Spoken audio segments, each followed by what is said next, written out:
চায়ের দোকানে বসে বসে দেখবেন বলবে এই বাড়িতে এই সমস্যা, ওই বাড়িতে ওই সমস্যা, ওই বাড়িতে মারামারি, ওই বাড়িতে কাটাকাটি। তোর বাড়িতে কি সমস্যা ওইটা বল, তোমার বাড়িতে কি সমস্যা ওইটা বলো মিয়া। আছে না এরকম? এই হুজুর ভালো না, এই সমস্যা, ওই হুজুরও ভালো না, এই হুজুরও খারাপ, এই হুজুরের এই সমস্যা। তুমি হুজুরের কি সমস্যা, তুমি হুজুরের কি সমস্যা আগে জাতির কাছে ওইটা বলো। আগে নিজে ভালো হও, নিজে ভালো তো জগৎ ভালো। খবরদার অন্যের দোষ খুঁজবেন না, এটা খুব বাজে একটা স্বভাব। খালি অন্যের দোষ খুঁজবেন। যে নিজে নিজের দোষ খুঁজতে পারে, যে নিজে নিজের সমালোচনা করতে পারে, সে সবচেয়ে বুদ্ধিমান।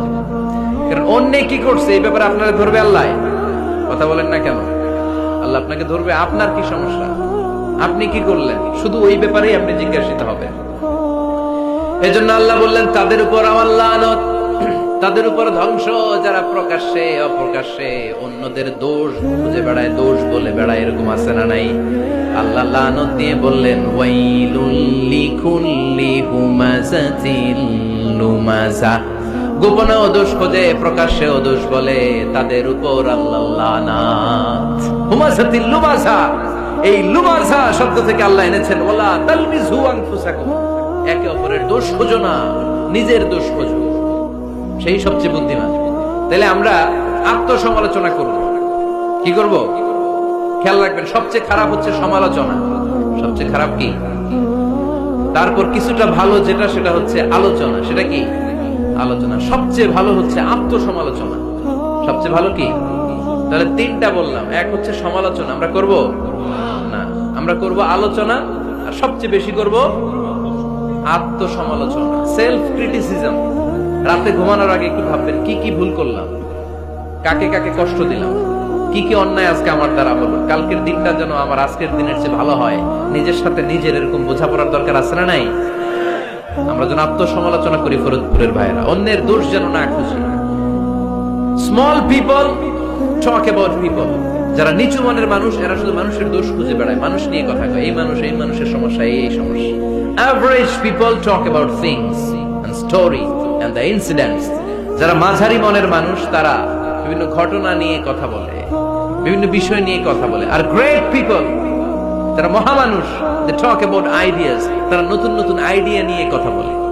এই আইডিয়া সমাজে অ্যাপ্লাই করলে, ইমপ্লিমেন্ট করলে সমাজটা বদলে যাবে। এই আইডিয়া এখানে সেট করলে এখানে কল্যাণ হবে।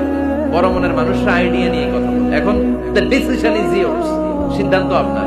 আপনি কি ছোট মনের মানুষ হবেন না বড় মনের মানুষ হবেন? অন্যরে নিয়ে আমার কোনো টেনশনের দরকার নেই। আমি জান্নাতি না জাহান্নামী, এই টেনশনে তো ঘুম আসে না আমার। আমার কি অবস্থা হবে আমি জানি না। আমি আরেকজনের দোষ খুঁজি, আমি আরেকজনের বদনাম বলি, আমি আরেকজনের পিছু লেগে থাকি। খবরদার, বিশ্বাসী বলে যারা দাবি করে তারা কখনো অন্যের পিছু লাগতে পারে। খেয়াল রাখবেন, কেউ যদি পিছু লেগে থাকে ও আজীবন পিছেই থাকবে। পিছু লাগা মানে কি? ও সামনে না আমি সামনে।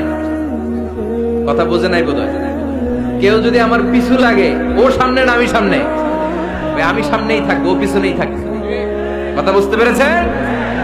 খবরদার, পিছু লাগবো না কারো। কারণ কারো পিছু লাগলে আমি পিছনে পড়ে যাবো। কারো দোষ খুঁজবো না, নিজের দোষ খুঁজবো। আমার কি সমস্যা, আমার কি ইমপ্রুভ করা দরকার, আমার কি ডেভেলপ করা দরকার, আমি নিজেকে কিভাবে সাজাতে পারি, এই নিয়ে থাকবে আমার টেনশন। আল্লাহর দেয়া আমাদের জন্য সবচেয়ে বড় উপহার হচ্ছে সময়। আল্লাহ আপনারা এত কিছু দিয়েছে, এর মধ্যে সবচেয়ে দামি কোন জিনিসটা দিয়েছে জানেন? সময়। কি দিয়েছেন? আমাদের জীবনের সবচেয়ে দামি জিনিসটা, এই সময়টা আমরা অন্যের পিছনে লাগাই ফেলি। অন্যের দোষ খুঁজতে খুঁজতে অন্যের এই সময়টা দিয়ে দিই, নিজের সময় নিজের কাজে লাগাতে পারি না, তাই না? এজন্য আমরা যেন অন্যের দোষ না খুঁজি, নিজের দোষ খুঁজি। ওয়ালা তালমিযু আনফুসাকুম, একে অপরের দোষ খুঁজো না। আদেশটা কার? আওয়াজ করে বলতে হবে, আদেশটা কার?